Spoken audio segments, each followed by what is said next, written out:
que el projecte del Cant i la Font va néixer amb diferents inquietuds per acostar propostes culturals diferents al nostre territori. Descentralitzant la cultura dels grans nuclis urbans, ens agrada molt teixir vincles amb altres entitats que treballen pel territori, a part de generar activitat econòmica, perquè treballem amb proveïdors, amb projectes del territori de quilòmetre zero i de proximitat. La Roca ha començat sent un restaurant a Sobremunt, però estem sempre en projecte perquè volem ser més. L'impacte que volem tenir al territori és fer de finestra i de comunitat amb totes les petites productores, que a vegades les tenim al costat i no sabem ni que hi són, i fer teixir aquesta xarxa perquè totes puguem viure de la nostra terra i per la nostra terra. Nosaltres venim de Teixits Torner, que és una empresa que va fundar el nostre avi, i amb ma germana vam veure la possibilitat de crear una nova empresa i poder donar-li un valor afegit a tot el que estàvem fent. La nova empresa se sustenta bàsicament amb dues marques que tenim, una és de productes de la moda i l'altra part és de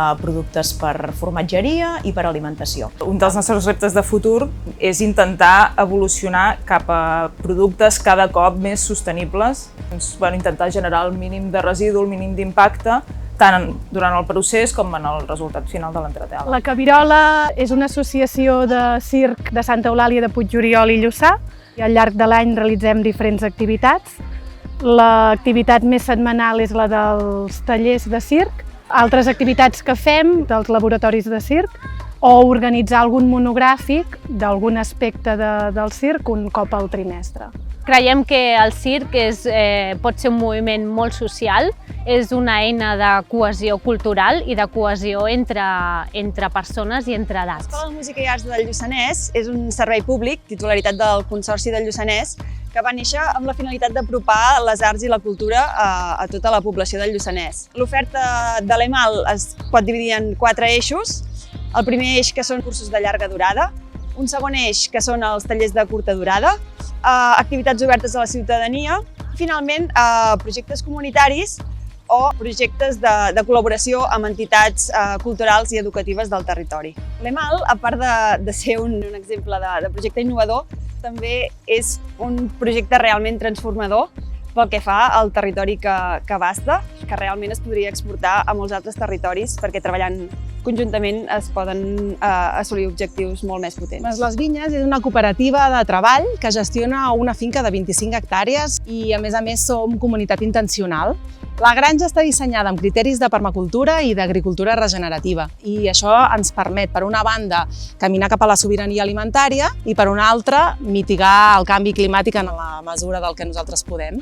L'impacte que estem creant és la regeneració del sòl i de l'ecosistema d'aquest trosset de terra que estem custodiant, participant en projectes com pot ser la Txella, i a nivell pedagògic hem fet diverses accions en diferents escoles del Lluçanès. A l'inici de la cooperativa Cuidem Lluçanès va ser un estudi que va realitzar el Consorci que va detectar que hi havia un envelliment de la població del Lluçanès i hi havia una mancança de serveis. Llavors, per una altra part, hi havia un sector de dones que treballaven en l'economia submergida.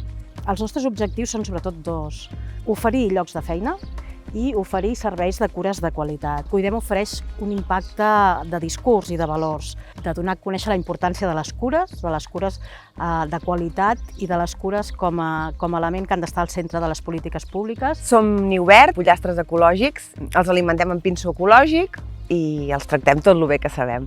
Teníem clar que havia de ser un projecte ecològic, sostenible, que respectés l'entorn i el medi ambient, i ara servim tant a les escoles com també servim als particulars.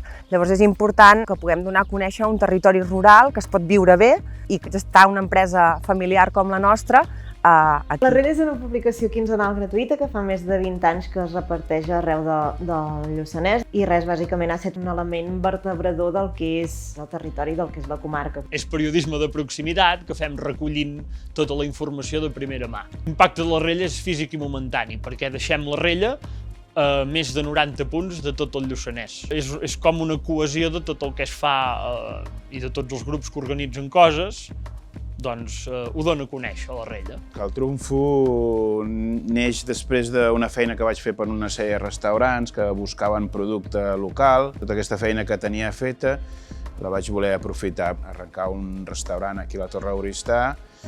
Vaig descobrir molt el territori, vaig veure la riquesa en productes que teníem aquí pel tema de temporalitat i pel tema de la qualitat del producte. Em dona un plus de qualitat molt més alt. També creix una mica la necessitat de tindre un lloc, un bar, un restaurant aquí en el poble. Puigciutat és un jaciment arqueològic principalment d'època romana, encara que tingui fases anteriors, que va ser començat a excavar l'any 2010, és d'època romano-republicana, i que té com a tret principal i molt rellevant que va ser destruït a la Guerra Civil que hi va haver entre Juli Cèsar i els partidaris de Pompeu.